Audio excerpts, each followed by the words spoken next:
Tu vas halluciner, mais ton café du matin peut légalement contenir de la moisissure, des morceaux d'insectes et de la merde de rat.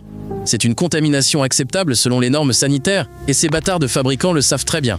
La FDA au State autorise jusqu'à 10% de grains moisis par l'eau. Et les standards européens, ils permettent des fragments de cafards, de bestioles et même leurs pattes dans chaque paquet de café moulu, parce que putain, c'est impossible de nettoyer ça à fond.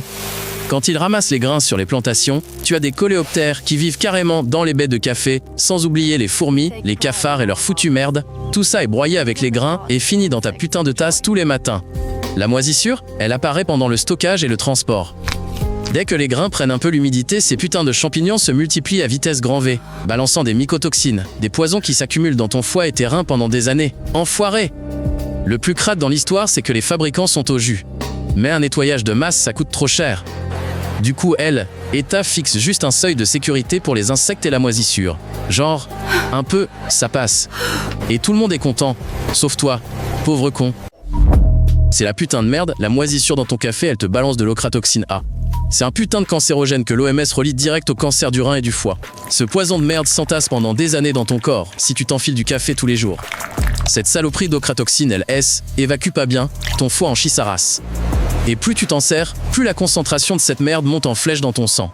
Surtout si tu chopes des trucs pas chers ou du café soluble, là c'est carrément de la putain de pisse.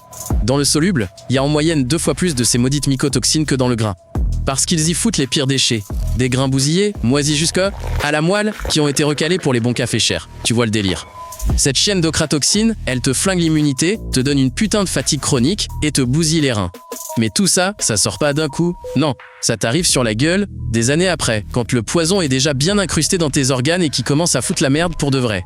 Les fabricants, ils la ferment, parce qu'officiellement, tout est dans les clous. Mais ces normes de merde, elles sont calculées pour une tasse par jour, pas pour 3 ou 4, comme la plupart des gens se défoncent.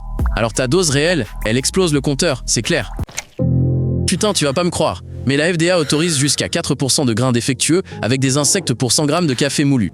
Et ça, c'est la putain de norme pour la prod, de masse. Les scolites, ces enfoirés pondent leurs œufs directs dans les cerises de café sur les plantations. Les larves éclosent, bouffent les grains de l'intérieur, y vivent, y bouffent et y chient. Après, tout ce bordel est ramassé, torréfié et moulu avec cette putain de merde organique. Les cafards et les putains de fourmis se faufilent dans les sacs d'entrepôt, crèvent là-dedans, se décomposent et leurs particules se répandent partout quand le lot est moulu. En gros, tu bois du café avec des protéines de cafard et c'est légal, putain. Dans les cafés bas de gamme, la proportion d'insectes est encore plus élevée. C'est parce qu'ils trient les grains n'importe comment, les boîtes économisent sur le contrôle qualité.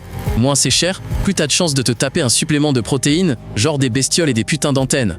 L'allergie au café chez pas mal de gens, c'est pas à la putain de caféine, mais bien aux protéines d'insectes qui sont là en permanence. Bordel. Les toubibs le savent, mais personne ne se presse de cracher le morceau au patient pour éviter de foutre la panique. Putain, c'est dingue, mais les normes sanitaires, bordel, autorisent jusqu'à 10 mg de crotte de rongeur par kilo de café. Ces putains de rats et de souris se baladent H24 dans les entrepôts et personne va leur interdire de chier, merde. Les rats et les souris chient direct sur les sacs de grains, leur urine s'imprègne dans le tissu. Et après, tout ça est séché, torréfié et moulu, putain. La chaleur flingue les bactéries, mais les particules de leur merde restent bien dans ton café. Dans ces merdes, il y a les saloperies qui causent la leptospirose, l'antavirus et la salmonellose. Même si la plupart des microbes crèvent à la torréfaction, ces putains de toxines et d'allergènes ne bougent pas. Ils peuvent te filer des sales problèmes d'estomac et de peau. Bordel. Contrôler ces putains de rongeurs dans des pays comme le Brésil, le Vietnam ou l'Indonésie, ça coûte une blinde. Là-bas, il fait chaud et humide. Le café traîne des mois et les rats pullulent comme des malades, putain. Personne ne fait grand-chose contre ce bordel, en gros. Jette un œil aux tolérances officielles de la FDA et des régulateurs européens et tu vas tomber de haut. Tu verras, c'est écrit noir sur blanc. Teneur admissible en excréments de mammifères. Et c'est pas une blague, ce sont des vrais documents de l'industrie du café, putain de merde. J'ai pété un câble en apprenant que le seul moyen de réduire les risques, c'est de banquer pour du café de spécialité trié à la main ou de torréfier tes grains toi-même. En production de masse, un nettoyage complet, c'est de la foutaise. Le café soluble, oublie ça direct. C'est le fond du panier. Des grains pourris ou moisissures et bestioles pullulent. Rien à voir avec le café en grains standard qu'il contrôle un minimum avant torréfaction. Prends juste du café en grains, mate bien le pays d'origine et la date de torréfaction. Plus c'est frais, moins tu risques la moisissure. Et moule toi-même juste avant de le faire, histoire de savoir ce que tu te fous dans le gosier, bordel. Gaffe au prix, si 1 kilo de café coûte 3 fois rien, là c'est garanti, t'as tout le bordel. Moisissure, cafard, de la chiasse de rat et tout ce que le fabricant n'a pas pris la peine de trier, cette enflure. Maintenant tu sais ce que tu te tapes chaque matin et le pire c'est que c'est légalement approuvé, putain.